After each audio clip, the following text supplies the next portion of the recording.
Assalamualaikum warahmatullahi wabarakatuh.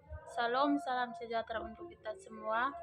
Perkenalkan, nama saya Cindy Ahmed Boki dengan NIM 2322111101. Saya mahasiswa Universitas Muhammadiyah Kupang, program studi Pendidikan Bahasa dan Sastra Indonesia, semester 4 kelas A.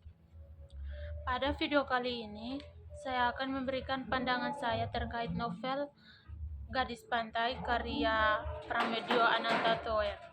Di sini ada sinopsisnya dan saya akan membacakan.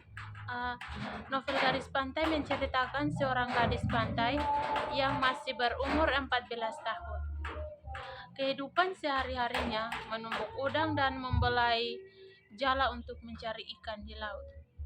Suatu ketika, ada seorang utusan menemui ayah gadis pantai karena diutus untuk meminta anaknya dinikahkan dengan Bendoro. Ayah gadis pantai menyetujuinya.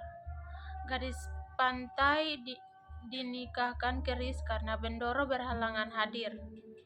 Hari berikutnya, gadis pantai diajak ke istana di daerah Jerapah dengan pakaian kebaya dan kalung tipis menghias lehernya. Gadis pantai terlihat sangat anggun.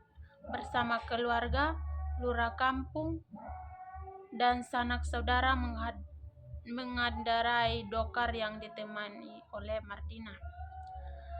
Setiba di istana, hanya lurah kampung yang diizinkan untuk masuk menemui Bendoro. Setelah keluar, ia meninggalkan gadis pantai di istana. Ada unsur-unsur intrinsik novel Gadis Pantai karya Pramedia Ananta Toer. Yang pertama adalah tema. Tema utama novel Gadis Pantai adalah ketidakadilan gender dan kelas sosial. Novel ini menggambarkan bagaimana perempuan dari kalangan bawah diperlakukan sebagai objek dalam pernikahan yang hanya menguntungkan kaum priai. Unsur yang berikutnya adalah tokoh dan penokohan. Tokoh yang pertama adalah gadis pantai atau mas nganten. Mas nganten atau gadis pantai adalah tokoh utama yang polos, lugu, patuh, tetapi lambat laun memulai menyadari ketidakadilannya. Tokoh yang kedua adalah Bendoro. Bendoro adalah seorang pria bangsawan yang berkuasa, egois, dan memanfaatkan gadis pantai tanpa rasa kemanusiaan.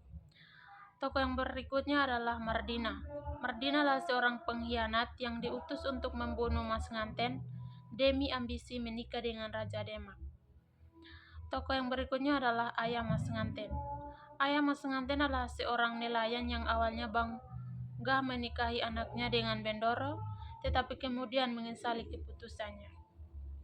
Tokoh yang terakhir adalah Bujang atau pengasuh Mas Nganten. Pengasuh Mas Nganten adalah orang yang baik hati, mendidik, dan memberi dukungan emosional pada Mas Nganten. Unsur yang ketiga adalah latar.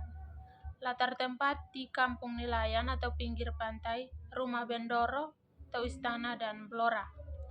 Latar waktu ini di zaman kolonial ketika sistem feodalisme masih kuat. Latar sosial itu perbedaan mencolok antara kaum bangsawan dan rakyat jelata, terutama dalam pernikahan dan hak-hak perempuan. Unsur yang keempat adalah alur. Di sini ada alur maju karena cerita bergerak dari awal kehidupan gadis pantai hingga pernikahannya dengan Bendoro, kehidupannya di istana, konflik dengan Mardina hingga akhir ia diusir dari istana dan kehilangan anaknya. Unsur yang kelima adalah sudut pandang. Sudut pandang orang ketiga serba tahu, karena pengarang menceritakan seluruh peristiwa dari sudut pandang di luar tokoh, tetapi tetap bisa mengungkapkan perasaan dan pikiran para tokoh. Unsur yang keenam adalah gaya bahasa. Bahasa yang digunakan sederhana dan mudah dipahami, mengandung kritis sosial yang tajam terhadap sistem feodalisme dan ketidakadilan terhadap perempuan.